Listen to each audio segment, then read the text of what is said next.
Olá, eu sou o Luís Gradíssimo e este é o Pode Conter Sulfitos, um podcast onde falamos sobre o fascinante mundo do vinho e da gastronomia. Em cada episódio, uma entrevista com pessoas de referência destas áreas, explorando histórias, tendências e curiosidades. Bem-vindos ao Pode Conter Sulfitos. Olá a todos, bem-vindos a mais um episódio do Pode Conter Sulfitos. Hoje vamos falar de vinho.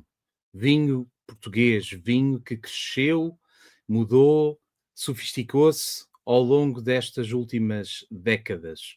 E ao longo desse período houve uma voz e um autor que acompanhou esse percurso, sempre com muita atenção, com exigência e com a independência que se pede. Neste episódio do Pode Conter Sulfitos vamos estar à conversa com João Paulo Martins, famoso crítico de vinhos, autor de referência, cronista, para podermos falar desta evolução tanto da crítica como dos vinhos portugueses. João Paulo, bem-vindo ao Pode Conter Sulfitos.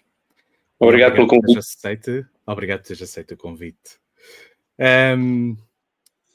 Há tanta coisa que eu gostava de falar contigo que acho que este episódio poderia ser desdobrado em 2 ou 3, pelo menos. Mas vamos um passo de cada vez e acho que fica sempre bem não pedir-te para te apresentares, porque acho que isso seria absolutamente redundante, mas se calhar ir aqui um pouco às tuas origens, porque eventualmente é algo que não se fala tanto, ou que não se falará há algum tempo, porventura. Como é que vens parar ao mundo do vinho? Eu diria que é mais ou menos por acaso, porque o meu trajeto não estava direcionado para aqui. Era história, não era? Eu era professor, fiz o curso de História e fui professor de História, quer dizer, não era uma coisa, tirando o curso de História, na altura em que eu tirei, que foi na altura do 25 de Abril, não havia grandes saídas profissionais que não fossem ser professor. E era relativamente fácil. O primeiro sítio onde eu dei aulas foi na Margem Sul, na Moita, mas ao fim de 2 anos consegui logo colocação em Lisboa, portanto não era assim tão difícil como isso. Estávamos numa altura em que havia alguma explosão demográfica e portanto havia muitos alunos, havia muita necessidade de professores e portanto era relativamente fácil conseguir uma colocação em Lisboa. Falas de Lisboa porque é onde vivias. Onde vivia, sim. Era uma grande complicação ir para a Moita, vivendo em Lisboa e não tendo carro próprio, porque eu tinha que apanhar um metro até ao Rossio e depois de ir do Rossio a pé até à Torre de Paço e do Torre de Paço apanhar um barco até ao Barreiro e do Barreiro apanhar uma caminhonete até à Moita. Isto tudo era quase 2 horas para lá e 2 para cá, por dia. Depois apareceu um esquema de alguns colegas meus que tinham carro e então fazia-se uma vaquinha, íamos 3 ou 4 no mesmo carro, dividíamos a gasolina, encontrávamos na Praça de Espanha e aquilo era mais rápido e era mais simpático. E portanto, eu estava como professor e nessa altura interessava-me por vinhos por um gosto pessoal, por tradição familiar, por gosto pessoal, quer dizer, não comecei ainda antes de ser professor, eu trabalhei no Ministério, numa espécie de um departamento do Ministério das Finanças, e ficava ali ao pé, era exatamente ao lado de uma porta que aparece quase todos os dias na televisão, que é a porta de entrada do Tribunal da Relação, na Praça do Comércio. A porta ao lado do Tribunal da Relação era o sítio onde eu trabalhei 2 anos. Ou seja, a seguir ao 25 de Abril foi lá que eu arranjaram-me esse emprego lá no cofre de Previdência do Ministério das Finanças, uma coisa sem história, e foi aí com os primeiros salários que eu tive, apesar de ser muito baixinho, comecei a comprar as primeiras garrafas. Eu lembro-me que a certa altura comprei para aí 5 ou 6 garrafas e pô-las lá na minha cozinha. Eu morava ali ao pé da Praça do Chile, em cima do armário da cozinha, e quando chegavam as pessoas a casa eu perguntava lá para cima para a minha adega, que eram 4 ou 5 garrafas que eu lá tinha. E depois quais eram esses primeiros? Lembro de um ou dois. Lembro de um que era a adega cooperativa da Ruda dos Vinhos, é um dos que eu me lembro que eu comprei nessa altura. Os outros não me lembro bem, mas o que eu me lembro era de quais eram os vinhos, quando eu, estamos a falar de uns 19, 20 anos, não é? Os vinhos que na altura se bebiam, nomeadamente na restauração. Uhum. Então o que é que se bebia? Bebia-se uma marca que já desapareceu, que pertencia à Sograp via Constantino, que era uma marca da Constantino, chamada Monopólio Branco, que era um vinho que não tinha, bom, já não, na altura não havia denominação de Douro, mas não era do Douro, porque era um vinho que misturava às vezes vinhos do Douro com vinhos da Beira Alta, e era um vinho branco, muito, eu diria que é uma espécie de Planalto. Tenho a ideia que seja um perfil assim parecido com o Planalto. O vinho estava muito bem distribuído pela restauração, era fácil, todos os restaurantes tinham, e era o tipo de vinho que eu bebia. Lembro-me de um outro vinho que também desapareceu durante muitos anos, depois voltou a aparecer, mas é uma marca um bocadinho escondida, que ninguém fala dela, que é também da zona de oeste, da atual zona de Lisboa, que era o Quinta do Convento. Quinta do Convento era um vinho que havia em todo o lado, uma coisa impressionante. Todo o lado tinha Quinta do Convento, que era uma marca que na altura pertencia à Abel Pereira da Fonseca. Outra marca que havia em todo o lado era Romeira Tinto. Lembro que durante anos e anos e anos a gente via o Romeira Tinto 68, porque aquilo parecia que era inesgotável, ou seja, provavelmente eram vinhos feitos na altura em centenas de milhares de garrafas, e portanto aquilo existia em todo o lado. Outra marca que eu me lembro de encontrar com muita frequência na restauração era Gaeiras Branco. Gaeiras Branco havia bastante.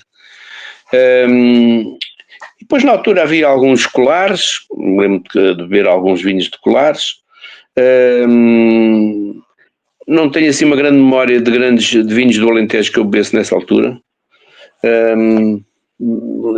Depois, o que aconteceu foi que eu, à medida que comecei a comprar vinhos, comecei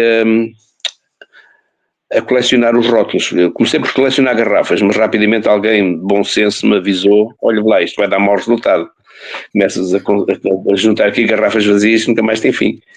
E eu pensei, bom, isto é capaz de ser verdade. E então, em vez das garrafas, comecei a colecionar só os rótulos, porque as garrafas punham-se dentro de um balde com água, e o rótulo saía. E, portanto, eu tirava o rótulo, metia num dossiê esse que eu ainda hoje guardo religiosamente, porque tem-me dado imenso jeito, nunca pensei que me fosse tão útil, porque eu punha o rótulo, colava a garrafa, o rótulo num dossiê,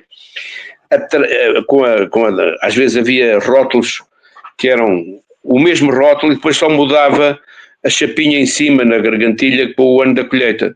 Então eu colava no dossiê o rótulo em baixo e ia juntando as vários discos com as colheitas.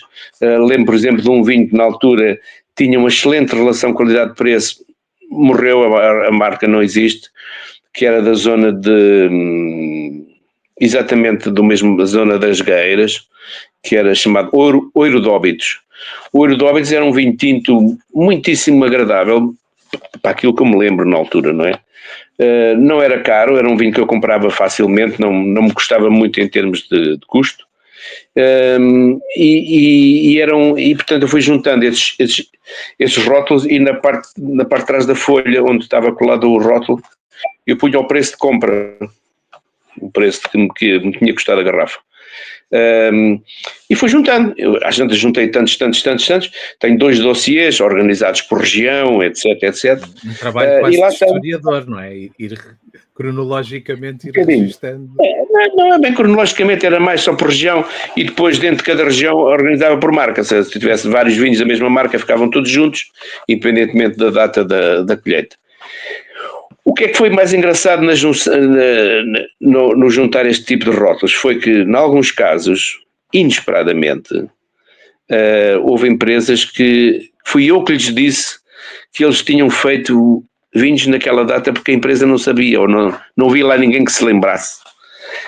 Lembro-me, por exemplo, que fui eu que disse, isto é uma como é que se diz, inconfidência, mas não é grave, fui eu que disse à Sograp que a marca Vinha Grande tinha nascido em 1960, porque eles achavam que tinha nascido em 62. E eu disse, olha, que não é verdade, olha que eu tenho lá em casa uma garrafa, por acaso tinha a garrafa, tenho uma garrafa vazia de 1960. Não pode ser e tal, não pode ser. Então vai, eu vou fazer o seguinte, eu trago a garrafa, ofereço-vos a garrafa para vocês porem aqui na vossa sala. E assim foi. A primeira edição do Vinha Grande foi em 1960, tal como foi a primeira edição do Reserva Especial, que também se julgava que tinha sido 62, afinal foi 1960. E também dessa altura houve algumas marcas que eu tive a oportunidade ao longo desta vida toda de provar que muitas empresas não sabiam que tinham, como por exemplo a marca Planalto nasce nessa altura. O Planalto Branco nasce em 1960, por aí, por essa altura. Vai lá perguntar hoje à Sograp, arranje-me lá aí uma garrafa, nem que seja para a gente ver. Não tem, porque não havia Não se guardava, não esse havia essa hábito. preocupação. Não havia esse hábito, não havia cultura de conservar o histórico da casa. Isso aconteceu na Sograp, como aconteceu, por exemplo, nas Caves de Teodósio, lembro-me, e não foi assim há tantos anos, foi só há 20. Tive uma prova em casa de um consumidor que nos disse que escreveu lá para a revista a dizer, vocês fazem umas provas de vinhos velhos, mas vinhos velhos tenho eu. Eu, está bem, ok. Ele convidou-me para ir lá à casa ver, ele morava aqui em Caxias. Eu fui lá à casa ver e ele organizou uma prova dos vinhos velhos que ele tinha lá em casa, que eu fiz uma seleção, enfim, pus-me a olhar para as garrafas à luz, a ver se os brancos estavam já castanhados, ou se estavam com uma cor decente e tal. Fizemos ali uma seleção ad hoc, sem grande pormenor, e provei lá um vinho branco absolutamente extraordinário. Na altura eu achei que era um vinho branco que eu facilmente levava aquilo para qualquer prova, em qualquer lado do mundo, e nós não seríamos mal vistos. Fui ver na empresa, ninguém sabe da existência daquele vinho, ninguém faz ideia de onde é que o vinho era feito, que era das Caves de Teodósio. Era um garrafeira particular das Caves de Teodósio de 1950, branco 55. Branco 55. Curiosamente, mais tarde, mais recentemente, consegui comprar uma garrafa dessas no leilão. A garrafa está com muito mau aspecto em termos do conteúdo, nem vou abri-la, está ali no meu, tenho uma espécie de um arquivo morto de garrafas que já não são para abrir, mas que têm alguma graça. E uma delas é esse branco de 55, para mim foi na altura uma coisa absolutamente, uma espécie de uma epifania, e que quando estive a fazer provas na Dom Teodósio, quando fazia o meu guia, ninguém sabia, nem nunca ninguém tinha visto, porque também 55 já é, digamos, um bocadinho antigo, não é? Portanto, o meu começo foi um bocado por aí, pelos vinhos velhos, que era uma coisa que antigamente se valorizava no sentido de quanto mais velho melhor, era essa a ideia, quanto mais velho melhor. Hoje a gente sabe que isso não é verdade, não é?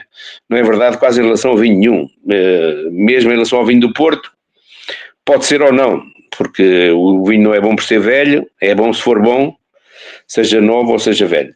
Mas na altura valorizava-se muito a ideia de que o vinho bom era o vinho velho. Também porque o vinho novo era difícil de beber. Do ponto de vista técnico, do ponto de vista da enologia dos anos 50, 60 até 70, faziam-se vinhos tintos muito taninosos, muito agressivos, que normalmente precisavam de muitos anos para se tornarem bebíveis. Os bairradinos eram um bom exemplo disso, mas não é preciso falar só da bairrada, podia-se falar da região de Setúbal ou dos periquitas que se faziam na altura, etc. Portanto, essa ideia de que o vinho velho é que era o vinho bom, foi por aí que eu comecei. Comecei pelos vinhos velhos. Tive alguns desgostos, aliás, uma vez escrevi uma crónica que eu acho que foi das crónicas mais engraçadas que eu escrevi, só consegui perceber isso com o tempo, já depois de ter escrito. Foi uma crónica que eu escrevia, ou descrevia, o meu primeiro contacto com o Porto Vintage. Que foi com um vintage da Ferreira de 1958, que eu comprei numa loja que havia, uma mercearia que havia no Intendente, ficava no meu caminho, eu dava aulas no Gil Vicente, na Graça, portanto, ficava-me em caminho e passava lá muitas vezes nessa mercearia. Tornei-me um bocadinho conhecido da casa, eles punham-me em cima de um banco, andava para ali nas prateleiras a ver o que é que estava nas filas de trás, e foi assim que eu comprei coisas absolutamente extraordinárias, a preços até ofensivo de dizer, preços de 40 cêntimos, 80 cêntimos, por aí, a preços atuais, não é? E foi lá que eu comprei o primeiro vintage, foi o Ferreira 58. Pai, foi uma desilusão, uma coisa brutal, porque eu não sabia bem o que é que ia provar, porque eu nunca tinha provado nenhum vintage, não é? Portanto, e estamos a falar, ora, deixa-me cá pensar, 78, sim, 79, 80. Já 80, teria alguma talvez. idade, não é? Sim, mas eu nunca tinha provado vintage. Tinha provado, já me soava na altura que a palavra vintage era um nome especial relacionado com o vinho do Porto. Fiquei muito entusiasmado com os vinhos que se diziam vintage character e eu achei, uau, isto tem caráter de vintage. Lembro de um Burmester vintage character que eu comprei com um ar muito cerimonioso.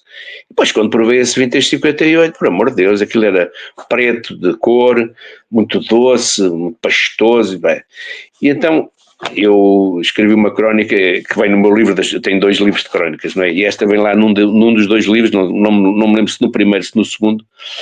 A crónica chama-se Amor como ao primeiro, não obrigado. Porque de facto aquele primeiro contacto foi muito desagradável, não foi nada amoroso e portanto foi mesmo difícil. Só que eu por acaso na altura, como aquilo se passava numa mercearia que ficava perto do intendente, juntei a mercearia mais o vintage, mais o intendente e a prostituição do intendente e aquilo tudo à mistura e saiu uma coisa muito, muito, muito engraçada, muito engraçada. Mas portanto, foi esse tipo de evolução eu fiz à minha custa, ou seja... Ninguém me explicou nada sobre vintage, ninguém me explicou nada sobre vinho do Porto, não havia muito, eu não tinha livros para ler nessa altura. Digamos que isto foi assim até 89, quando eu de facto comecei a escrever no Semanário Jornal, no Jornal Vinhos. Que é evidente que eu comecei a escrever estas coisas que costuma dizer, antigamente as pessoas tinham mais sorte, não sei o que. Não é questão de sorte. Fui eu que me fui lá dizer, olha, eu quero escrever. E eu ia trabalhar com o José Salvador e ele disse, mas qual é a sua ideia? E eu entreguei-lhe um texto. Eu escrevi o texto em casa, entreguei-lhe um texto, para ver o que é que ele achava.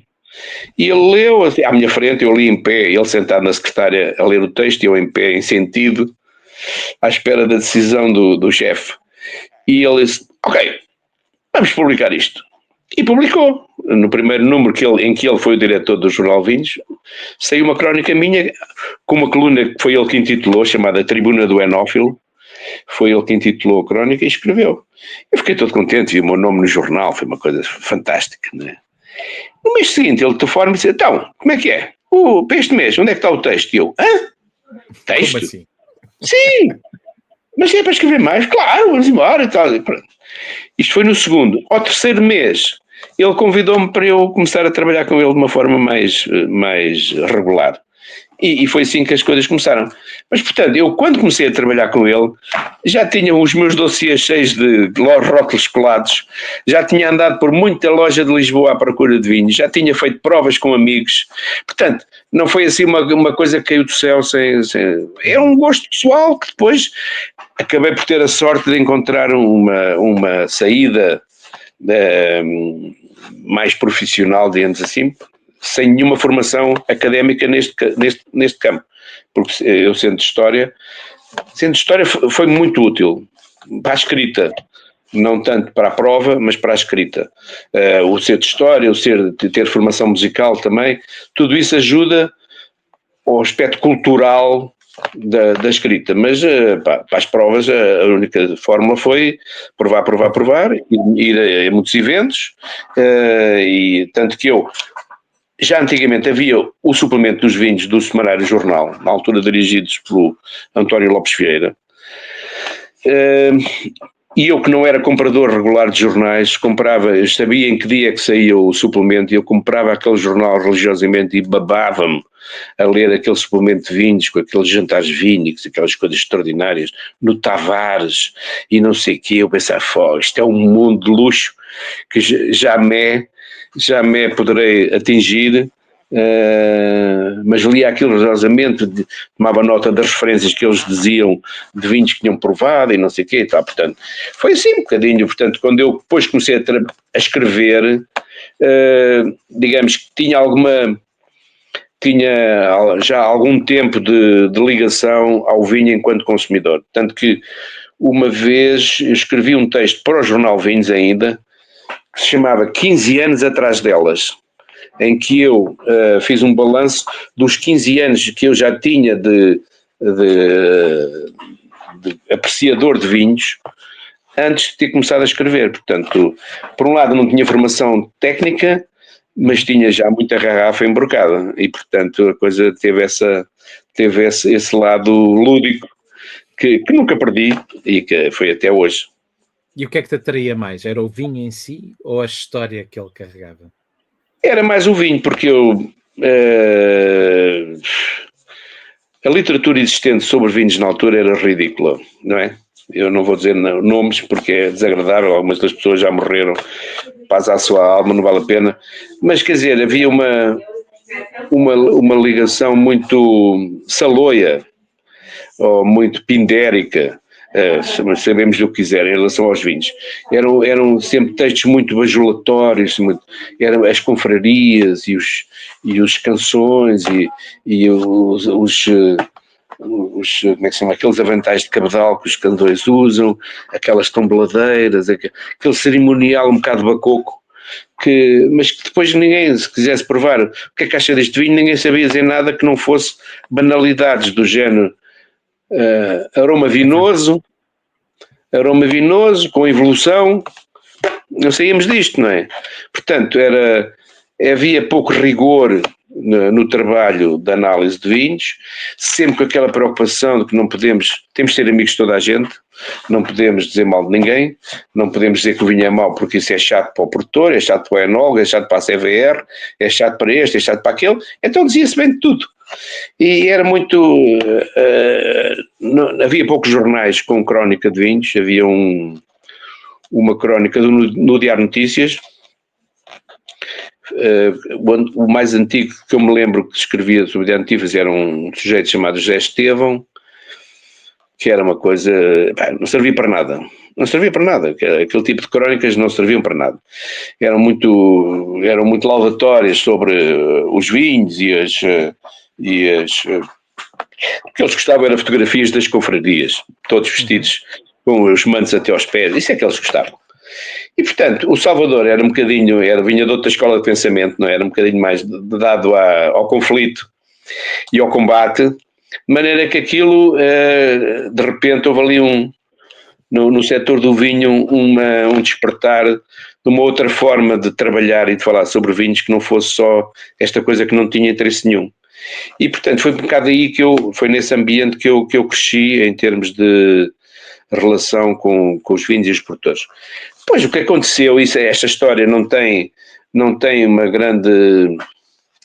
Não é uma coisa que me seja demasiado mérito que me possa ser atribuído, mas a questão é o seguinte: o Salvador foi para a SIC, foi trabalhar para a SIC, deixou de fazer livros, deixou de escrever nos jornais, e eu fiquei sozinho a escrever. Pronto, durante 10 anos ou 15 anos não havia ninguém a escrever sobre vinhos, não houve ninguém a fazer guias de vinhos, não havia... Portanto, quer dizer, quando eu me tornei mais conhecido é porque não havia concorrência. Tão simples como isso. Se fosse hoje, os Luíses Gradíssimos deste mundo, que tem mais gente com quem são seus pares no setor, o ambiente é muito diferente. Na minha altura não havia ninguém, e não havia internet, não havia telemóveis, as pessoas ou estudavam lendo em livros, ou viam o que estava escrito nos jornais, não havia uma outra fonte de informação. Portanto, ao não haver uma outra fonte de informação, aquilo que se escrevia ganhava um peso muito grande, e portanto foi um bocadinho por aí que aconteceu esta minha originalidade de ser a pessoa, neste momento mais antiga, provavelmente, a escrever sobre vinhos, e que tive imensa sorte nessas coisas, não vale a pena estar com filmes. Tive sorte porque comecei há muito tempo, tive sorte porque quando eu comecei foi quando houve a renovação extraordinária dos vinhos portugueses nos anos 90, com a entrada de Portugal na comunidade, com a chegada de fundos estruturais, com a renovação das adegas, o aparecimento de novos enólogos, etc. Portanto, quando eu comecei, quem eram os enólogos? Era o João Portugal Ramos, 2 ou 3 enólogos do Douro mais conhecidos, João Nicolau de Almeida, ou Zé Maria Soares Franco, ou Manuel Vieira. Os outros nomes nem eram propriamente conhecidos, não é? Portanto, eles existiam, eles chamados os técnicos, não se chamavam os enólogos, eram os técnicos. Eles já existiam, como é evidente, não é? Mas eram figuras apagadas, não eram figuras mediáticas, não eram figuras de hoje... Figuras mais de laboratório. Hoje um produtor ou um enólogo faz um branco e mete uma lauda nas redes sociais a autoelogiar-se sobre as virtudes do branco que ele fez, que é uma coisa especial.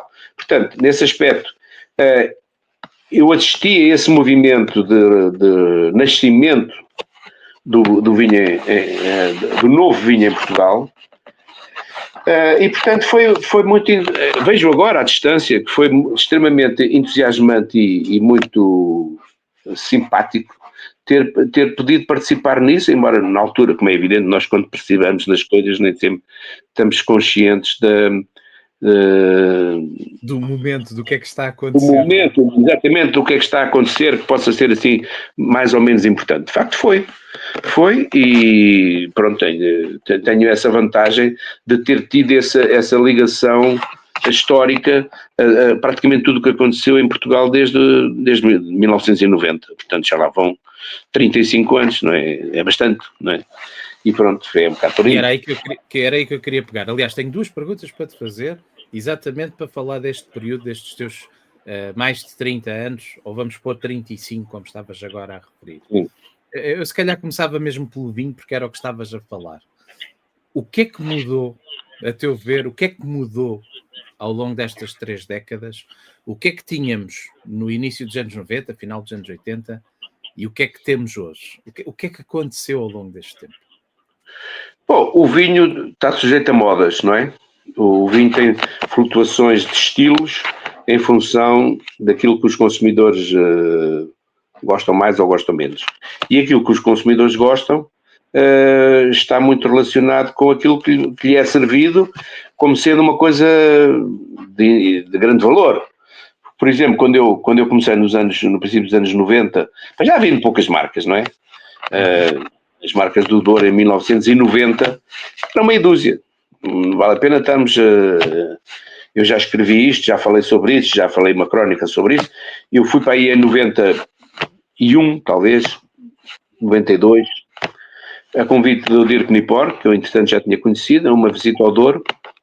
Ele convidou uma série de estrangeiros, wine writers e distribuidores e importadores e críticos e raibabel para uma visita ao Douro.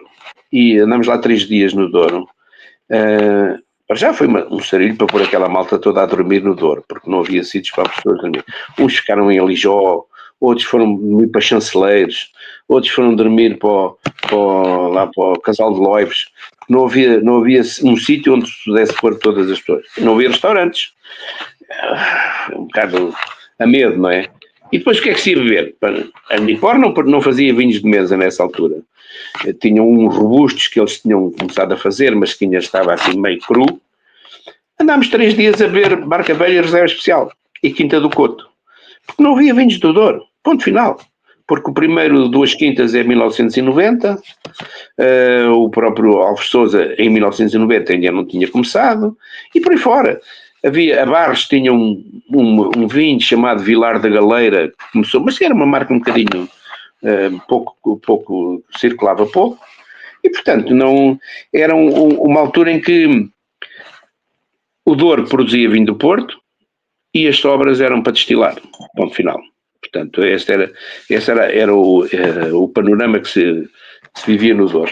No caso do Dão, além das adegas cooperativas, que eram importantes, havia marcas, nomeadamente da Bairrada, que também tinham vinhos do Dão, como as Caves São João e o Porta de Cavaleiros, etc. Não é? Portanto, esse mundo, e mesmo na Bairrada, o grande foco dos vinhos da Bairrada eram as caves de Bairradinas, não é? Havia por todos os engarrafadores, não é? O Luís Pato começou em 84, ou assim, uma coisa qualquer, portanto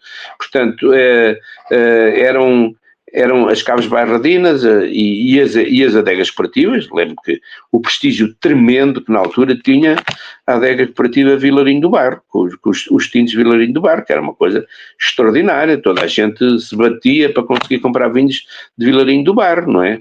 E depois havia Mocofores, e depois havia as caves de Barrocão, e havia para aí fora, nunca mais acabava. Portanto, ainda hoje se escreve e se fala sobre esse levantamento da quantidade de caves que havia na bairrada, que eram sempre empresas não produtoras, nem as caves São João sequer tinham vinhos próprios, eram sempre vinhos comprados.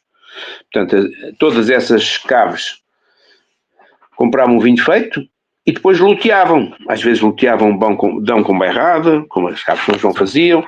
Quase todas as caves da bairrada, os garrafeiros que tinham, embora isso não viesse escrito, nem não escreveu isso nos contrarrotos, nem nada, mas os garrafeiras eram muitas vezes mistura de dão com bairrada. O dão servia para amaciar ali um bocadinho a agressividade dos tintos bairradinos, e era assim que se fazia os garrafeiros. Das caves São João era o garrafeira particular, que era uma mistura de dão com bairrada. E atenção, hoje em dia esses vinhos, como eram feitos em grandes quantidades, ainda aparecem em leilões e é fácil de comprar.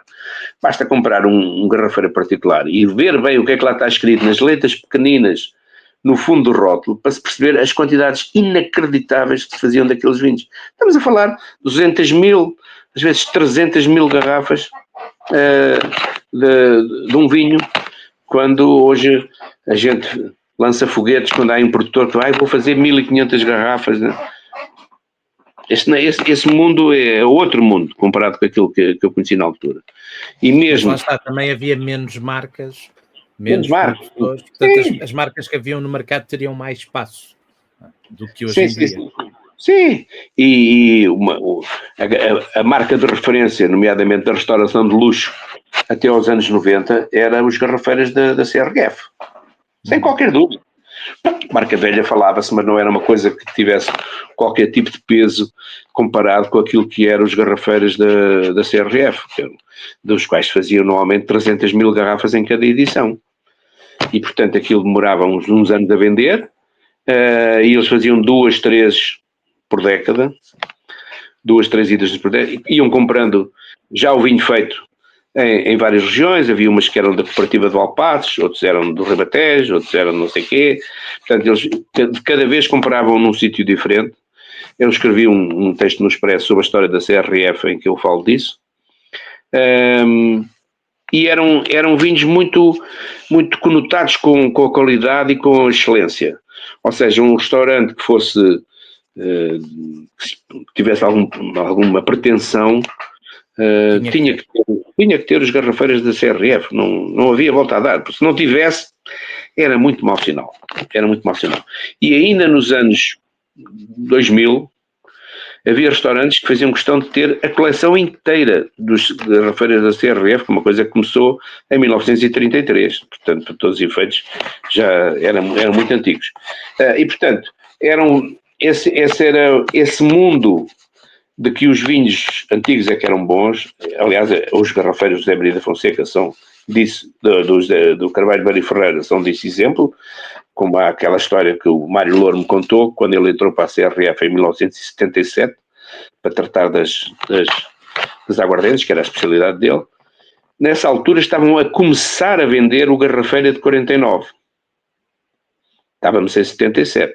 Portanto, isso dá aí um bocado de ideia de qual era. E esse mundo é que mudou. Esse mundo do privilégio, de privilegiar os vinhos velhos em detrimento dos novos, acabou com as novas adegas, com os novos produtores engarrafadores, com outras maneiras de fazer vinho, e de repente as pessoas acordaram para que, afinal, isto é bom, para que é que vou estar à espera 10 anos ou 20 para beber? Vou beber já.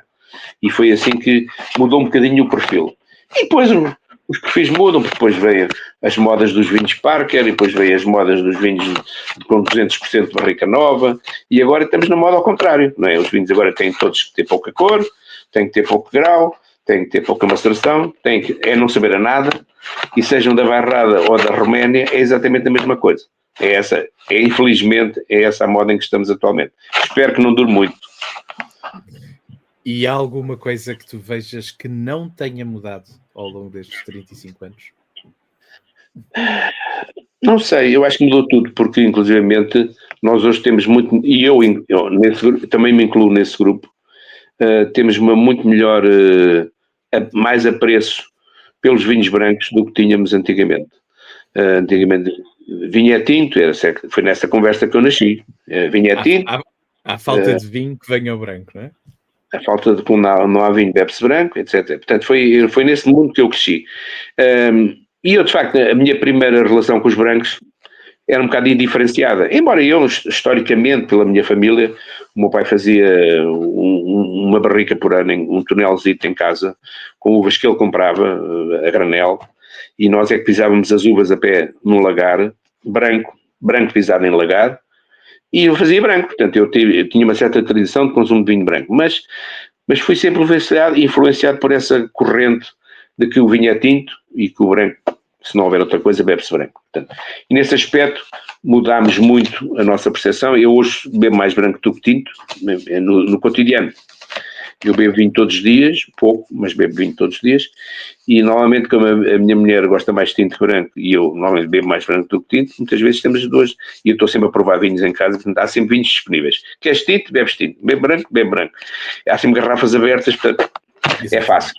Mas essa percepção da qualidade dos vinhos brancos é de facto foi uma conquista, digamos assim, ou uma descoberta, se quiserem, dos consumidores a partir dos anos 90, porque de facto antigamente eram muito mais os vinhos tintos que eram apreciados e não os brancos.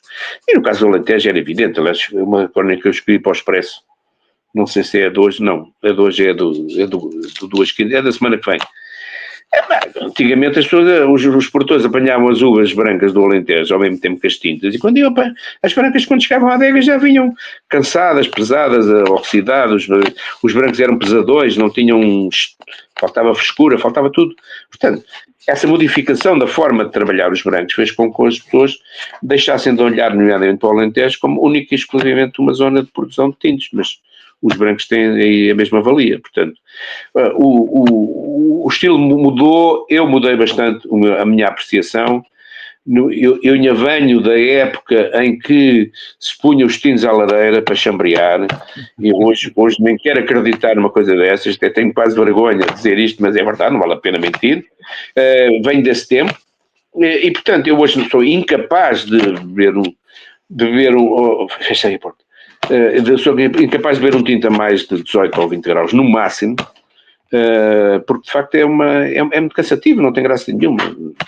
Não me apetece beber um tinto mais quente, mas essa era uma coisa era uma prática muito antiga, portanto há muitas coisas que nós quem escreve sobre vinhos, estou a falar de uma comunidade que não estou a identificar ninguém em especial, mas as pessoas que escrevem sobre vinhos, temos essa batalha ainda por vencer, que é de convencer as pessoas que o vinho tem que ser bebido à temperatura certa, não é nem chambreado, nem no congelador, quer dizer, cada vinho tem a sua temperatura certa. E conforme as estações do ano, nós temos que beber no verão os vinhos mais frescos e no inverno, eventualmente, agora é a única altura do ano que eu, por exemplo, se tiver que provar vinhos distintos em casa, provo-os, eu estou no balcão e vou buscá-los e provo. Porque o resto do ano todo, mesmo os tintos, ponho tudo no frigorífico, depois tira, não tira, abre a garrafa, não abre a garrafa, prepara a coisa, né? E o vinho fica pronto. Espera-se uns minutos e está feito, não é? É verdade. E portanto, esse aspecto mudou muito e bem, ainda bem, mudou muito a forma como as pessoas hoje apreciam o vinho por comparação com aquilo que era antigamente. Em relação ao rosé, também sentes que houve alguma mudança? Completamente. O rosé, quando eu comecei, ninguém bebia rosé, porque todos tínhamos, e eu também, eu não tinha, mas ouvi tantas vezes que achei que era verdade, não é? Que o rosé era uma porcaria, que o rosé era feito com restos, que o rosé não prestava para nada, que o Mateus Rosé era uma aldrabice, não sei. Portanto, foi nesse ambiente que eu cresci. E de facto, se nós pensarmos bem, até ao princípio dos anos 80, 90, os vinhos rosés que existiam em Portugal eram ou Mateus Rosé ou imitações mal feitas de Mateus Rosé. Isso era o que existia em Portugal. Porque se a gente fosse à procura do Lagosta e do Santola e do Gatão, era sempre fórmulas mais ou menos bem conseguidas que tentavam fazer igual ao Mateus Rosé. O Faísca, para aí fora. Portanto, o próprio Mateus Rosé hoje não tem rigorosamente nada a ver com o rosé que era em 1990. Portanto, hoje é muito mais bem feito, tem muito menos açúcar e muito menos gás. Ou seja, é muito mais agradável beber o Mateus Rosé hoje do que era quando eu era jovem. O que acontece é que são preconceitos muito difíceis de mudar de um dia para o outro. E foi aí há 2 anos que estávamos no almoço no Douro e por acaso na mesa estava um Enó ex-sógrafo e alguém na mesa falou-se Mateus Rosé e essa pessoa disse, isso não quer ver isso, que isso não é vinho. O que ela foi dizer, foi ela que disse, o que ela foi dizer, porque o enólogo em causa saltou do banco e foi ali um bate-papo um bocadinho agressivo a explicar que isso é conversa de quem nunca bebeu. E é verdade, há muita gente que diz que não gosta de Mateus Rosé, mas nunca bebeu. Ou por outra, se calhar bebeu há 20 e tal anos e estava quente e estava não sei o quê. Portanto, agora, o universo dos rosés hoje em Portugal, mas é que não tem ponta para onde se possa comparar. Não há comparação possível. Não só pelo número de amostras em causa, que é brutal comparado com o que era antigamente, como com a qualidade. Agora, é evidente que continuamos a ter, também no caso dos rosés, uma presença, uma evidente presença das modas dos vinhos, não é?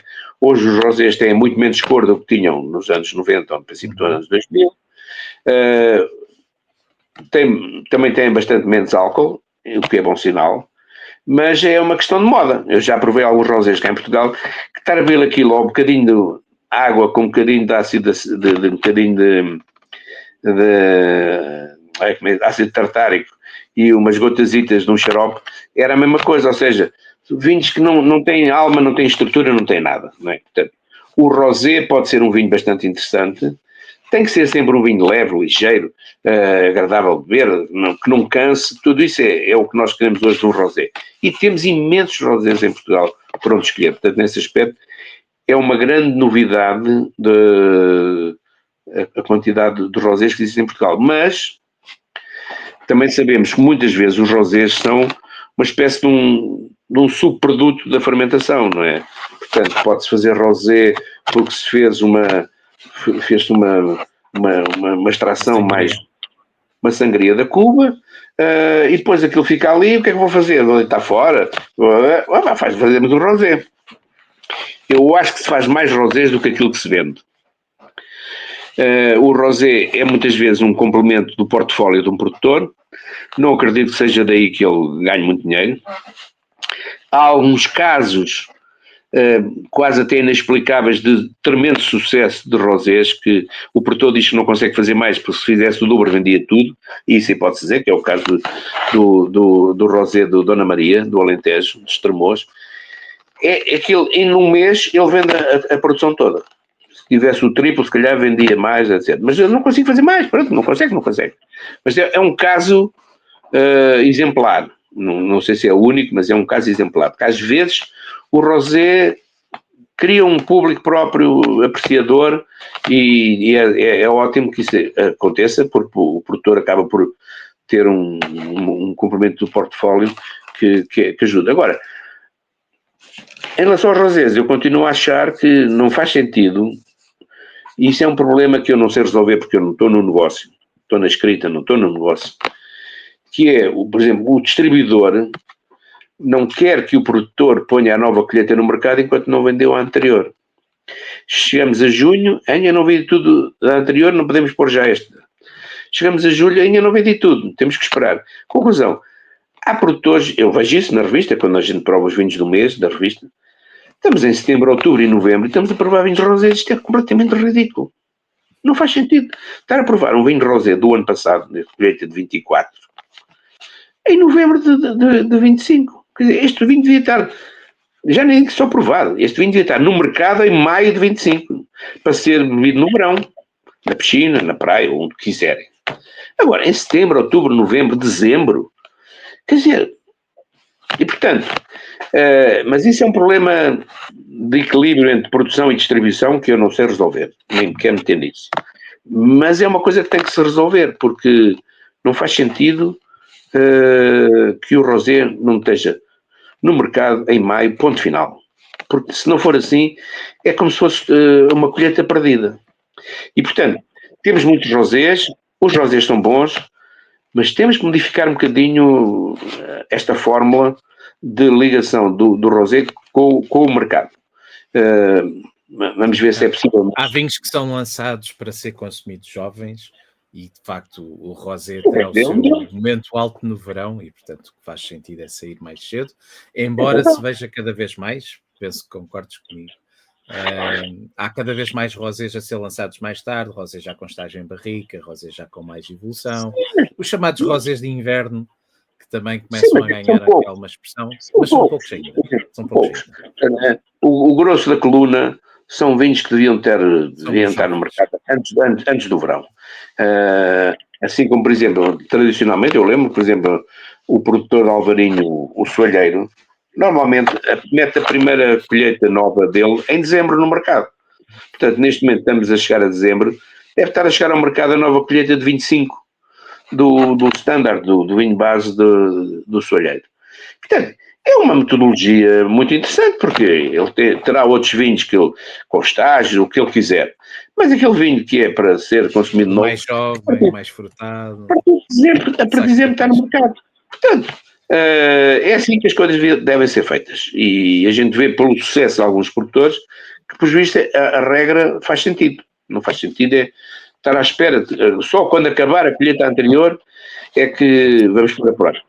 É evidente, se eu me puser no pele do distribuidor, também posso pensar, até agora vamos pôr a colheita nova, o que é que eu faço às não sei quantas mil garrafas que eu tenho aqui do ano anterior? É uma pescadinha de rabo na boca. É uma pescadinha na boca, se calhar o produtor não pode produzir tanto, tem que produzir menos para se vender mais depressa a colheita e mais vale se calhar esperar um bocadinho pela nova do que estar imenso tempo à espera que a antiga se venda, não sei. Algum método é capaz de haver, mas não pode ser esta coisa de se vender vinhos fora da época, porque não faz sentido. Não. Queria agora pegar numa palavra que tu disseste. Tu és da escrita e não da comercialização. E ir à segunda pergunta que eu te queria fazer há pouco. Como é que tu vês a evolução, ao longo destes 35 anos, da crítica de vinhos? Já mencionaste que houve uma época que estavas só tu, e que foi algo que, de facto, pronto, é um facto, mas evoluiu e mudou com certeza. Como é que tu vês esta mudança?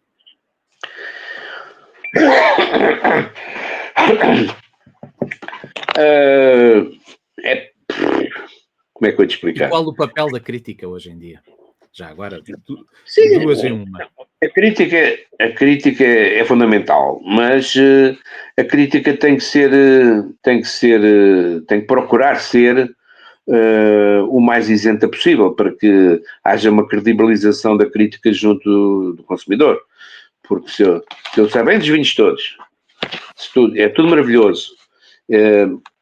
É como fazer crítica de restaurantes, quer dizer, eu fazer uma crítica de restaurantes e é tudo maravilhoso desde a entrada até à sobremesa, se calhar não faz muito sentido, quer dizer, ou não é verdade. Nenhum restaurante existe neste patamar, quer dizer, qual é o restaurante que desde a primeira amuse-bouche até à última sobremesa é tudo de ir às lágrimas. Isso não existe. Portanto, e se calhar no portfólio de um produtor é a mesma coisa, nem todos os vinhos que o produtor tem no portfólio são todos de escrever à família, que é o termo que eu costumo usar, não é? Nem todos são de escrever à família, uns serão, muitos outros são vinhos vulgares, são vinhos que, e se são vinhos vulgares, têm que ser classificados como vinhos vulgares, não podem dizer, este vinho é extraordinário, mas afinal custa 4 euros. Enfim, portanto, eu aí tenho alguma dificuldade em responder a esta pergunta, porque eu não estou tão atento como isso àquilo que os outros escrevem sobre vinhos. Não que eu não queira dar valor ao que eles escrevem, mas por um lado não tenho muito tempo, por outro lado não tenho muita paciência, e porque acho que muitas vezes há muita gente que fala sem ter fundamentos de prova e de hábitos de prova e para escrever. Porque eu acho que a pessoa, para escrever sobre vinhos, tem que viajar, tem que sair do país, tem que andar a percorrer e não tem que fazer disso uma tarefa militante, mas tem que, sempre possível, ir ver o que é que os outros andam a fazer, procurar provar vinhos estrangeiros, não para dizer que os estrangeiros são melhores que os nossos, mas para termos balizas, para termos padrões, para sabermos onde é que nós nos colocamos.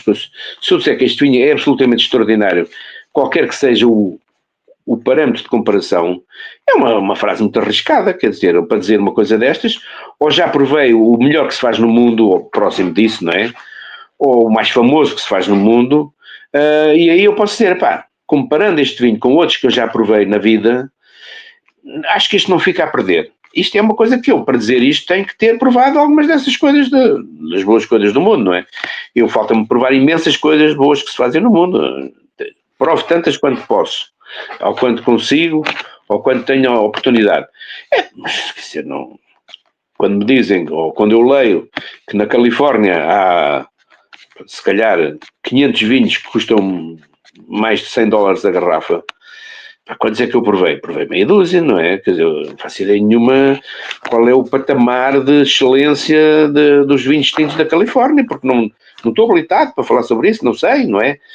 Enfim, em relação aos vinhos franceses estou mais à vontade, em relação aos vinhos alemães estou à vontade, em relação aos vinhos italianos já não estou tão à vontade assim, porque provo muito menos, mas quer dizer, aos vinhos espanhóis vou provando com alguma regularidade, mas essa noção de que este vinho é muito bom, a palavra muito bom, baseia-se em quê? Só porque eu acordei bem disposto e o vinho me soube bem, isso é uma coisa que pode acontecer com qualquer vinho, não tem, nem tem que ser um vinho extraordinário, porque estamos num grupo de amigos, está tudo bem disposto, está tudo animado, tudo. Epá, bebe-se um vinho, o vinho soube maravilhosamente. É essa a função do vinho, não é? Não, mas pode não ser um vinho extraordinário, só começou muito bem naquele momento, portanto... a temperatura certa, com o prato certo, no momento certo. Isso aí, eu concordo que isso é verdade. Em teoria é verdade, embora eu muitas vezes eu faço instintivamente uma escolha dos vinhos que vou servir em função das pessoas a quem vou servir. Ou seja, se eu sei que a pessoa gosta de vinhos, vamos beber, tudo bem, não há cá ninguém abstémio, vamos beber, mas a pessoa bebe, não pensa, não quer saber se é colheita A ou B, se é da sub-região do não sei quê, quer beber um bom vinho. Eu, para essas pessoas, portanto, eu começo, quando vou escolher um vinho para servir, penso sempre em função daquilo que as pessoas vão apreciar. É evidente que não vou servir um mau vinho em qualquer circunstância, mas se eu sei que a pessoa, por exemplo, gosta mesmo de vinhos já com mais idade e tal, vou servir um vinho com mais idade, não é? Se eu sei que a pessoa, irrita-lhe muito vinhos muito taninosos, eu vou buscar uma coisa que seja mais de acordo. Portanto, eu escolho um vinho em função do convidado.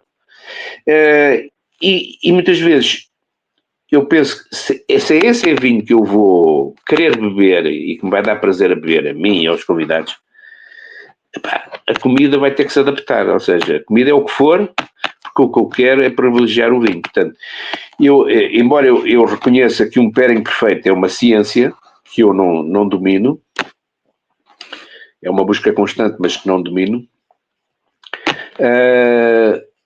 eu privilegio sempre a escolha do vinho e depois o prato logo se vê. Se for pão com manteiga também não é grave.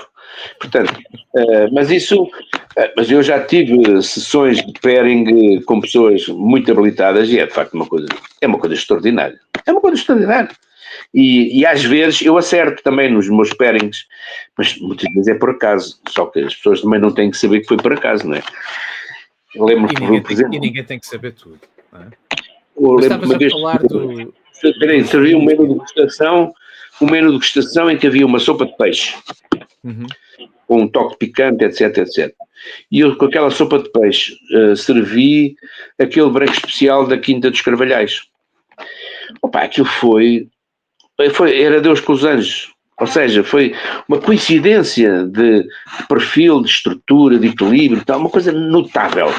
Mas eu quando fiz a sopa não tinha a certeza que aquilo ia dar com o vinho. E depois quando provei a sopa pensei, agora que vinho é que eu vou pôr aqui? Eu vou buscar este. E pronto, e calhou bem. Portanto, na questão do pairing, eu vou muito por tentativa e erro. Às vezes acerto, outras vezes nem E o sempre. instinto muitas vezes acaba por acertar, principalmente quem está habituadíssimo a lidar com vinhos no dia a dia. A experiência vai-nos ditando quase que instintivamente o que é que acaba por ligar melhor ou não, mas sem dúvida é uma ciência, estuda-se, há técnicas e é uma das áreas que eu também gosto muito e é sempre um desafio, até porque cada palato é único e, portanto, por muito que se aprimora a harmonização, há sempre alguém que não vai gostar ou que não vai apreciar. Mas isso é outro campeonato. Mas falava já há pouco da questão da apreciação dos vinhos e do vinho que tinha sabido bem naquele momento e que é sempre legítimo, e concordo. Esse é o papel do vinho, é saber-nos bem, é dar-nos prazer. Mas, falando de crítica, o que é para ti um vinho perfeito? Se é que isso existe. Eu não sei, eu nem sei responder a isso, porque no caso, se estivermos a falar de vinhos generosos, Porto, Madeira, Moscatel, é mais fácil, não é? Uhum.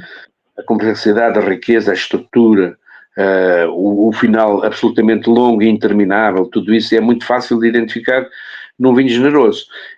Num vinho branco e tinto é menos óbvio o que é um vinho extraordinário. De qualquer forma, voltamos àquela história que se fala muitas vezes, que nos concursos de vinhos, nos concursos internacionais, os vinhos mais estruturados ganham sempre quando estão em competição com os vinhos mais elegantes e mais frágeis. É um bocadinho aquela cena de, num concurso internacional entre Bordeaux e Borgonha, Bordeaux ganha sempre. Pronto, a questão é essa. Impressiona mais facilmente. É, porque é muito difícil um vinho, um Pinot Noir delgado, até podia ser do Domaine de la Romanée Conti, ao pé de um vinho mais estruturado e com mais vigor, com mais concentração. É impossível. É impossível o vinho competir. E, portanto, a pessoa disser, acontece que se eu encontrar um parceiro bom para esses vinhos mais elegantes, se calhar um Bordeaux muito estruturado é uma chatice de beber, e um vinho mais elegante liga melhor, portanto, e aí eu vou classificar melhor ou vou dar mais valor a um vinho mais elegante. Mas é verdade que é muito complicado gerir essa comparação entre estrutura e elegância quando se prova um vinho. É um trabalho difícil. É um trabalho difícil que eu, por exemplo, foram poucas vezes na vida que eu dei 20 valores a um vinho que não fosse generoso. Uhum. Já terei dado, mas nem me lembro quando é que foi a última vez. Mas a vinhos generosos, ainda o mês passado na revista dei várias notas de 20 valores a vinhos do Porto. Portanto, para mim é mais fácil essas altas classificações para vinhos generosos. No caso dos outros vinhos, não há uma regra, tem que se ver caso a caso. Lembras-te qual foi o primeiro vinho que deste? Que bebi? O primeiro vinho que deste. A que vinho foi o primeiro vinho que deste? Lembras-te? Não me lembro, por acaso não me lembro. Não me lembro porque, exatamente, quando eu comecei a fazer guias de vinhos, a minha classificação não era 0 a 20. Era uma classificação qualitativa, que era medíocre, suficiente, bom, muito bom, excelente. Portanto, foi por aí que eu comecei. E depois havia muito bom mais, não sei o quê, suficiente mais, suficiente menos, para diferente. Portanto, só depois é que passei para a classificação 0 a 20. Eu nunca me afeiçoei, ainda hoje, à classificação dos 100, 50 a 100, porque não faz parte do meu hábito de... Não foi assim que eu fui educado em termos escolares. Uhum. Não sei o que é 50 a 100, não diz nada, 91, 92, não sei o que é. Eu acho que as pessoas ficam muito entusiasmadas quando eu vejo press release, não sei quantos. O Robert Parker deu 93 pontos a um vinho. 93 pontos numa classificação de 50 a 100. 93 pontos não para 16,5 ou 17. Portanto, não é nada de especial, não é nada de um gajo mandar foguetes. Portanto, a classificação a sério, de 50 a 100, começa de 95, 96 para cima, não é abaixo. Entre 90 e 96, por amor de Deus, quer dizer, não é dar 90 pontos a um vinho. O Luís Antunes é que uma vez escreveu essa coisa, e ele tem uma tabela muito bem explicadinha, porque ele é da matemática e, portanto, ele ajuda-nos nesse capítulo. A classificação de 90 corresponde para aí a 16 valores, portanto não é uma coisa por aí além. Não é nada Mas extraordinário. sempre fui ligado e continuo ligado a essa classificação de 0 a 20, essa classificação que eu uso. O primeiro que me lembro, que eu dei, não me lembro, não tenho ideia, não tenho ideia. Mas o último, lembras-te? O último foi agora, mês passado, os vinhos do Porto, da Quinta de Mourão. Tem uma coleção de vinhos velhos que é de uma pessoa ficar sem voz, sem respiração, fica quase com a apneia.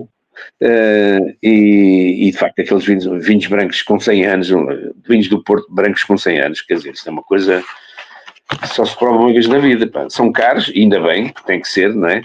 Mas são vinhos extraordinários e, portanto, quer dizer, se a classificação tivesse mais escalas, eu dava mais, mas acaba no 20, tiveram 20 só. Muito bem.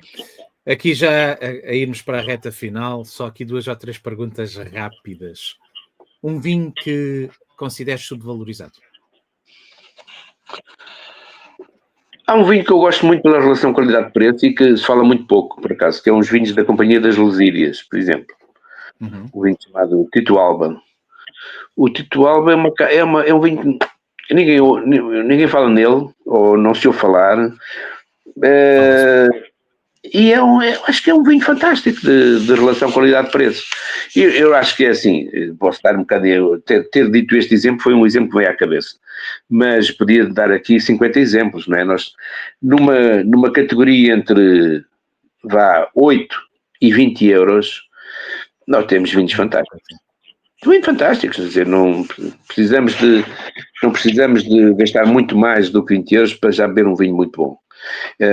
E de várias regiões, do Douro é a Pasada, mas de outras regiões, do Dão, em todas as regiões. Portanto, entre 8 e 20 nós estamos muito bem servidos e eu diria que, se fosse caso disso, aí nesse caso, de facto, podemos nos comparar com outros países do mundo que são produtores, e nesse patamar de preço, tragam lá o que vocês têm de bom e a gente vai pôr aqui o que tem de bom e depois vamos ver como é que é a conversa, em prova cega.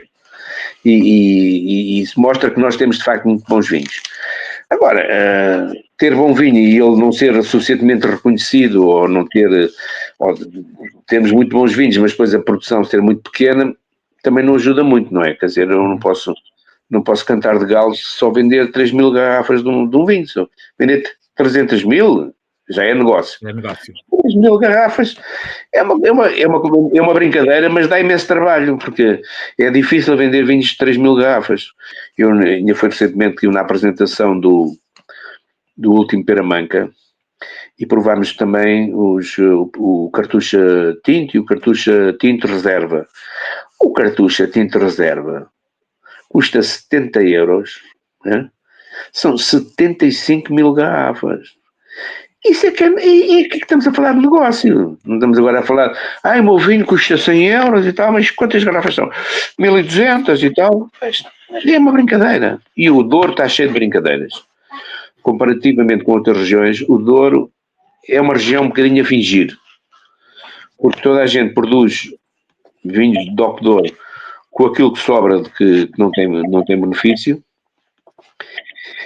Estou a generalizar, porque a gente, todos nós conhecemos as grandes marcas que existem no Douro, mas quer dizer, eu todos os meses chego à revista, olho para a prateleira dos vinhos do mês e vejo marcas novas de vinhos do Douro. Isto não é possível. Não é possível. Não. E depois vamos ver o contrarroto. Este vinho é de um terroir único, é uma coisa extraordinária, é xisto e tal. E quantas garrafas são? 1.200. Portanto, há um equilíbrio entre qualidade e quantidade que, se for possível crescer juntamente, é ótimo. Se não for possível, é uma chatice porque não porque não se vai a lado nenhum a vender 1.200 garrafas, nem que seja a 100 euros. Isso não paga as contas, não é? Esses vinhos não pagam as contas. Será sempre um pequeno negócio. Será sempre um pequeno negócio. Uma moda que não compreendes. Uma? Moda que não compreendes. Falando de vinho, claro. Quer dizer, há modas que eu compreendo, mas não aceito. Ou isso. Exatamente. Que é ter como bons vinhos com defeito. Ou seja, se o vinho tem defeitos, a pessoa dizer assim, este vinho tem este defeito, este outro, mas eu adoro. Eu assino por baixo.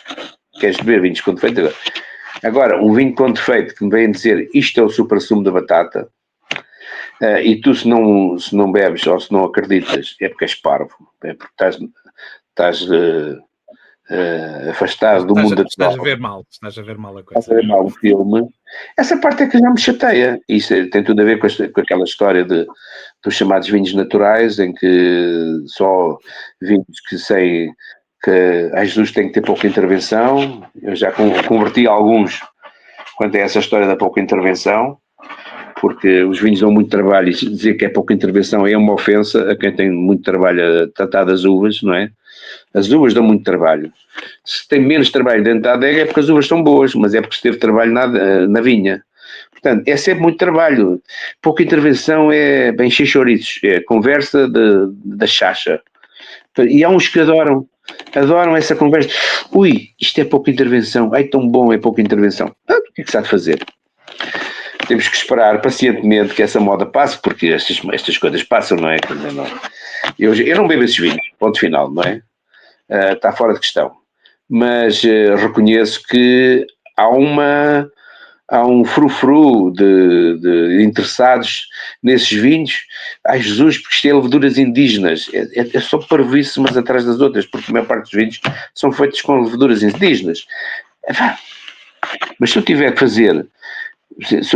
fazer o Papa Figos e tenho que fazer 4 milhões de litros, ou 3 milhões de litros, vai lá fazer isso com leveduras indígenas e ver o que é que acontece. Pode acontecer bem ou pode acontecer muito mal. E se acontecer muito mal, o pessoal da contabilidade vai lá chegar ao enólogos assim, ouve lá, andas a dormir na forma, ok. Isto é para fazer 3 milhões de garrafas, não é para andares para aqui a... Estão a perceber? Portanto, a ideia é, uma coisa é, se eu fizer as tais 1.200 garrafas, posso fazer o que quiser. Com leveduras, sem leveduras, com intervenção, sem intervenção, com sulfitos, sem sulfitos, é o que quiser. Estragou-se tudo, não faz mal. Eu achei graça fazer assim, estragou-se, para o ano tentamos outra vez. Isso é se forem 1.000 garrafas, mas se forem 100.000, não pode correr esse risco. Portanto, ter como regra uma coisa que só se pode aplicar a níveis muito pequeninos de produção é ridículo. Estão-nos a chamar parvos ou... Quer dizer, está a perceber? Então eu não tenho nada... As pessoas bebem o que quiserem. Vivemos uma democracia, como se costuma dizer. Foi para isso que fizemos o 25 de Abril. Agora, não me venham a convencer que esses vinhos são melhores do que um vinho bem feito. Lá por quanto usou leveduras selecionadas. Já não tenho paciência para esse filme, já não dou. Eu já nem tenho conversas com essa gente.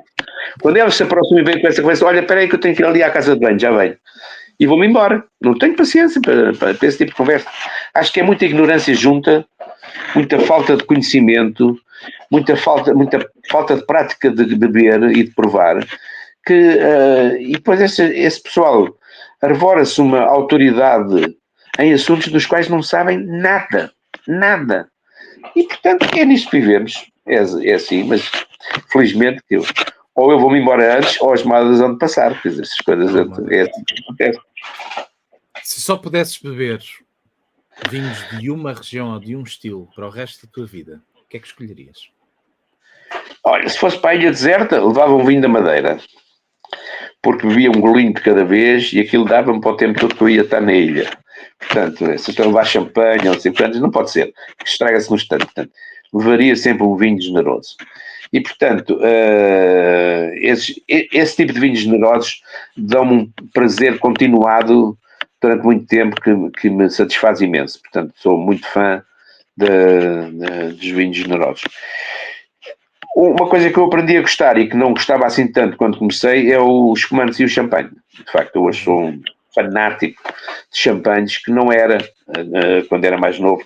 Bebia por beber, era uma coisa com bolhas e tal, não ligava nenhuma. E hoje sou, como diria o David Lopes Ramos, que Deus tenha, como se costuma dizer, que Deus tenha, ele dizia, se fosse rico só bebia champanhe, bebia uma garrafa de cristal Roder por dia e o assunto estava feito. Eu sigo por baixo.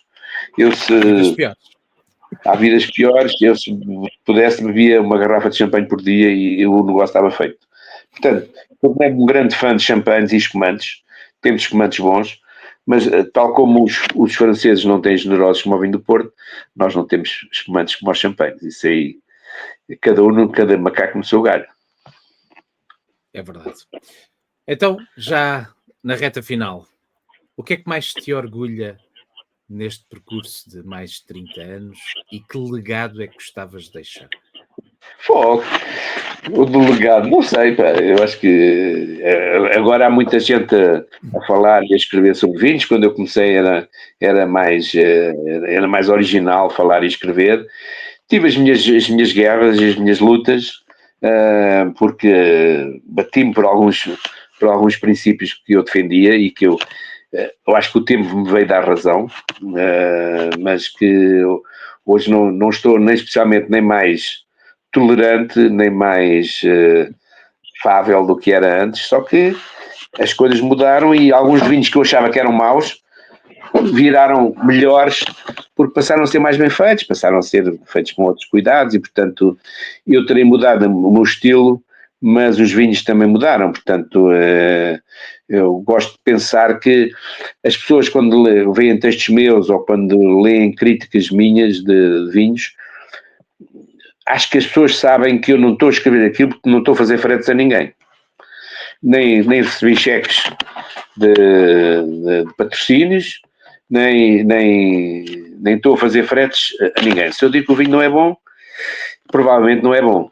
E não é só, mas aí há uma questão muito importante, e isso é muito importante, que é, eu como crítico tenho que distinguir duas coisas. Uma coisa é, eu quero este vinho para eu beber, e eu vou dar a classificação por causa disso, ou eu não quero este vinho para beber, mas o vinho está bem feito e eu tenho que dar uma boa classificação. E isso às vezes as pessoas têm tendência a esquecer-se que não estão a provar vinhos para beber ao jantar. Estão a provar vinhos para pessoas que podem gostar de outro estilo que não o meu, e que eu posso dizer que o vinho, se o vinho está bem feito, eu não posso dar uma nota negativa, lá por quanto eu não gosto do vinho. Isso está fora de questão.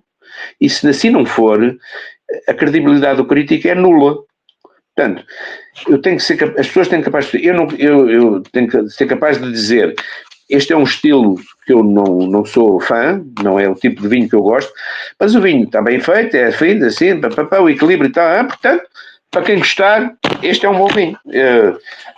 Vários, assim, por exemplo, espumante tinto, eu não gosto de espumante tinto, mas eu não vou, lá por quanto eu não gosto de espumante tinto, não quer dizer que eu vou dizer que vou dar uma nota negativa a um espumante tinto, isso é uma tontice. Se o vinho não tiver defeitos, não posso dar uma nota negativa, portanto, o que eu acho que poderei ter deixado ou criado uma certa base de apreciação por parte das pessoas foi que se eu disser que um vinho tem estas críticas e estas e que o vinho é bom, as pessoas sabem que podem comprar a confiança que se calhar o vinho é mesmo bom. Já me disseram, provei aquele vinho que tu falaste, não é bem o meu género. Tudo bem, isso é outra coisa, não é? Não é o género, não é o género, mas se o vinho estiver bem feito, tem que se dar uma nota correspondente. Não tem que ser uma nota extraordinária, mas tem que dar uma nota correspondente. Isto sem prejuízo de que se eu der 20 a um vinho, outra pessoa que for provar pode não dar 20. E aí há, digamos, uma margem que tem a ver com o gosto pessoal ou com o perfil do vinho, que o meu é mais para aqui e o da outra pessoa é mais para ali. Mas isto estamos a falar nas décimas finais da classificação. Portanto, não estamos a falar. Porque é assim, se perante o mesmo vinho uma pessoa der 16 valores e a outra der 12, uma das duas não tem razão. Provavelmente as duas não têm razão. Mas uma das duas pelo menos não tem razão, porque é impossível o mesmo vinho ter 12 valores de classificação, ou 16 ou 17, não é? Agora, Pode-se perguntar à pessoa que deu 12, porquê é que deste 12? Porque o vinho tem este defeito, este e este. E o que deu 16 não deu por esses defeitos. Isso acontece. E já me aconteceu também. Há defeitos aos quais eu sou muito sensível e outros são menos sensíveis. Irritantemente para mim, sou menos sensível. Mas há uns que eu sou muito mais sensível que as pessoas que eu conheço. E, portanto, quando eu digo, este vinho tem este problema. Não tem nada a dizer. Vê lá outra vez. Esse vinho, de facto, há aqui qualquer coisa. Não é qualquer coisa, é outra coisa que estou a dizer. Portanto, agora há outros que eu digo, mas vinho está porreiro. E diz o gajo, porreiro? Então não reparaste que isto aqui tem, não sei o quê, fenóis láteos, não é? Isso é assim, portanto. Mas eu procuro que muita exigência na forma de trabalhar. Quando eu estou a classificar vinhos, procuro sempre ser o mais justo possível, mas eu, para ser justo com a minha profissão e de crítico, não posso dizer bem de um vinho que não está bom. Claro. Agora, posso provar uma segunda garrafa, posso telefonar para o produtor e dizer, olha, provei 2 garrafas, estão as 2 estragadas. É assim? Este é o estilo? Ou, não, vou mandar outra, houve um problema no engarrafamento e tal, vamos mandar outra. Vamos ver. Mas, portanto, é muito desagradável ao mesmo tempo provar um vinho e dizer, isto é uma porcaria, vou dar 10 valores a este vinho. Quando, se calhar, o vinho tinha um problema que nem sequer podia ser rolha, mas podia ser um problema derivado da rolha, sem ser cheiro a rolha, que é uma coisa que acontece com imensa frequência, e as pessoas não se apercebem disso, não percebem que o vinho tem um problema que não está bem, mas não cheira a rolha, pois não. Pode ser um problema motivado pela rolha, sem ser TCA, sem ser cheiro a rolha. E nós, só quem está muito habituado a provar é que, assim, espera aí, há aqui um desvio no vinho que não tem a ver com a qualidade do vinho. Há aqui qualquer coisa extra. Não cheira a rolha, mas tem um problema. Vamos provar outra garrafa. E aí descobre-se que a segunda garrafa pode estar melhor que a primeira. Portanto, também provar a primeira e armar-se em cowboy a dizer o vinho era uma porcaria, porque não é, isso não é profissional. E, portanto, existe um trabalho profissional a quem lida com esta profissão, porque nós estamos a tratar de assuntos que são muito graves para as pessoas que produzem os vinhos. São muito sérios. As pessoas podem ficar altamente prejudicadas com uma classificação injusta de um vinho. É a responsabilidade que o crítico tem às costas. Uma vez um produtor mandou-me um vinho e foi para o livro. Eu não vou dizer quem é porque é chato. E eu provei o vinho assim, isto está muito esquisito, porque eu já tinha provado este vinho em colheitas anteriores, o vinho que não estava a fazer prova cega. O vinho não estava assim, cara. E resolvi deitar o vinho fora. E quando deitei o vinho de fora, saiu lá de dentro um escravelho, que estava dentro da garrafa, no vinho. Mas era um bicho, uma coisa séria. Então o que é que eu fiz? Pus uma rolha ao lado, ele estava morto, né? Embebedou-se e morreu. Pus uma rolha ao lado do escravelho para se ver o tamanho do bicho, fotografei e mandei ao produtor. Bom, aquilo foi um escarcéu na adega. Ele ficou irritadíssimo com as pessoas que trabalham na adega porque foram buscar uma garrafa qualquer que estava lá na pilha e a testaram com a amostra da cuba e nem repararam se a garrafa estava limpa. Estava o escravelho lá dentro e veio assim fora. Portanto, se eu por acaso não tivesse deitado o vinho fora e visto o escravelho, se calhar aquilo tinha corrido mal. E corrido mal para o produtor, sendo que a culpa é dele, porque não tem nada que mandar vinhos com escravelho, eu não pedi vinhos com carne, portanto não tenho que mandar vinhos com escravelho, mas era muito desagradável porque estava-lhe a estragar um negócio. Portanto, há uma margem entre isenção, profissionalismo e um bocadinho de bom senso. Tem que ter um bocadinho de bom senso para perceber que isto não é assim. O vinho não está bem, destruir o vinho quando pode ser o problema daquela garrafa e a seguinte já está boa. Portanto, vamos com calma, vamos trabalhar a sério, sem nos armarmos em cowboys. E o legado, qual vai ser? Não sei. Para a minha filha sei qual é o legado, que é, aos meus filhos, é as garrafas que estão lá embaixo na capa, mas o resto não sei. Eu acho que hoje o mundo do vinho já não se fazem guias como antigamente, nunca mais vai haver guias com 1000 páginas como eu fazia, nem com 5.000 notas de prova, não sei quanto. Portanto, hoje as pessoas têm um acesso à crítica e à apreciação dos vinhos com um clique no computador, portanto, modificou-se muito a relação entre o crítico e o consumidor. Os jornais, cada vez há menos jornais, cada vez há menos sítios onde escrever, portanto, não é fácil. Eu, por enquanto, ainda escrevo no Expresso, não, espero que seja durante muito tempo, mas não sei, não é? Mas vamos ver. Eu acho que eu tenho alguns leitores fiéis da escrita, também tenho a sorte de escrever no jornal mais importante que há no país, não é? Mas tenho leitores fiéis que sei de quem assinou o Expresso Online só para poder ler a minha crónica, fico todo contente, todo babado, mas não está fácil hoje, e o teu caso é um bocado a mesma coisa, não está fácil hoje a pessoa achar que se vai dedicar a esta atividade com uma grande abertura de locais para trabalhar e sítios para escrever e públicos para atingir, não é fácil. Portanto, eu não sei como é que vai ser o futuro.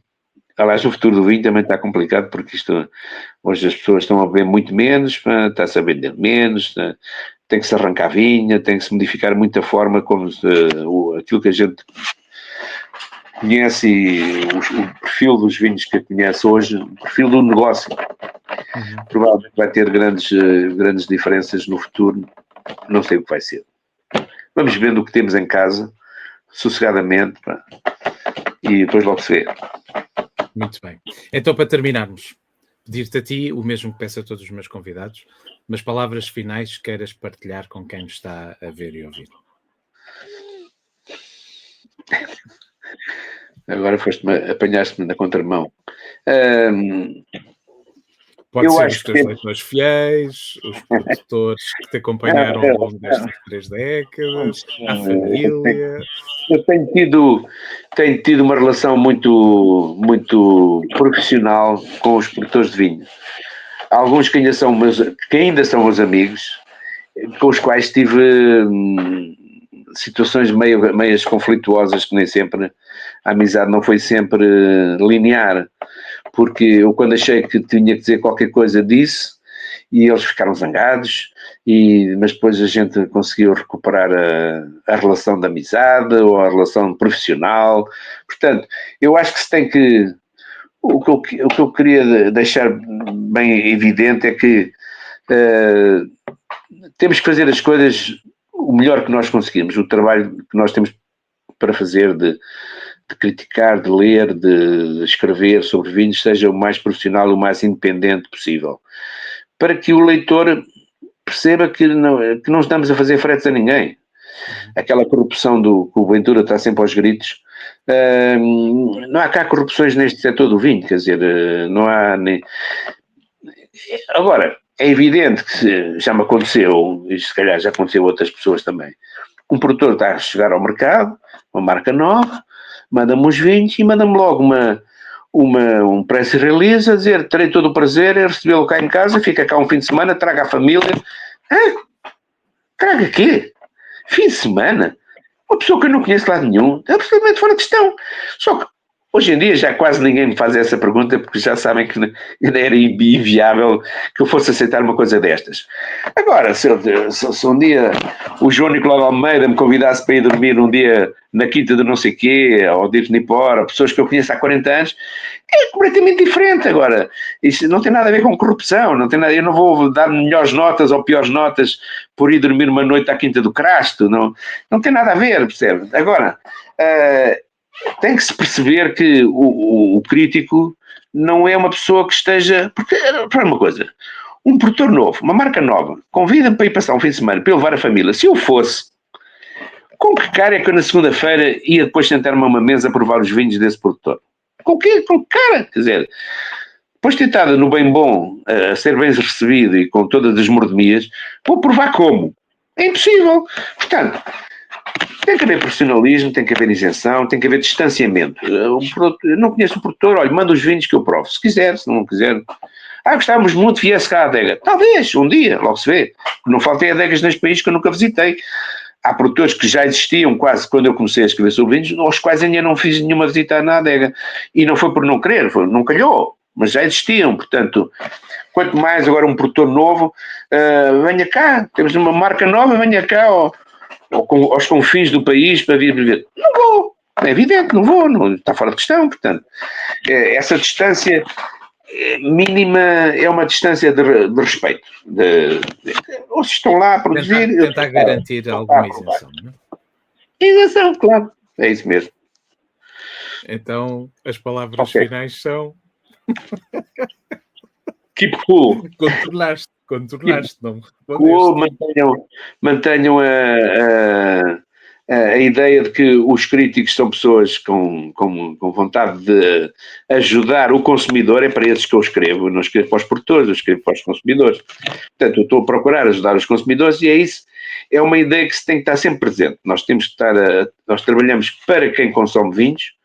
E é essas pessoas que nos têm que preocupar. Por isso é que às vezes dizem-me assim, a tua crónica e tal é um bocadinho ligeira de não sei, não, mas eu tenho que pensar que algumas pessoas que poderão ler a minha crónica não sabem necessariamente os segredos todos das técnicas de fazer o vinho, interessam-se pela matéria vagamente, e portanto se eu tenho que dizer coisas de uma fórmula que seja explicativa, que seja didática, que seja interessante, que seja agradável de ler, conseguindo com isso eventualmente captar mais uns quantos interessados no assunto do vinho. Portanto, essa é uma ideia que eu tenho que ter sempre presente e nunca abandonarei essa ideia, porque essa ideia de que só estou a escrever para especialistas, não estou a escrever para especialistas nenhum, estou a escrever para o público em geral. Uns sabem mais, outros sabem menos, é assim em tudo. A crítica de cinema é a mesma coisa, ou a crítica do teatro, ou a crítica dos livros. Portanto, é a mesma coisa. Muito bem. Fica então essa menção e essa ressalva, a qual também subscrevo, já agora. Uma saudação a todos os que nos viram e ouviram, sejam eles consumidores, produtores, profissionais ou meros inófilos. No fundo, acho que todos queremos contribuir para um setor cada vez mais forte, com mais qualidade e que nos dê sempre prazer. João Paulo Martins, um episódio um pouco mais longo que o normal. Avisei no início, isto dava para pelo menos uns 2 ou 3 episódios, não fiz metade das perguntas que tinha aqui. Muito obrigado pela tua disponibilidade. Até à próxima. Um grande abraço e até breve. Obrigado. Até breve. Tchau. Obrigado.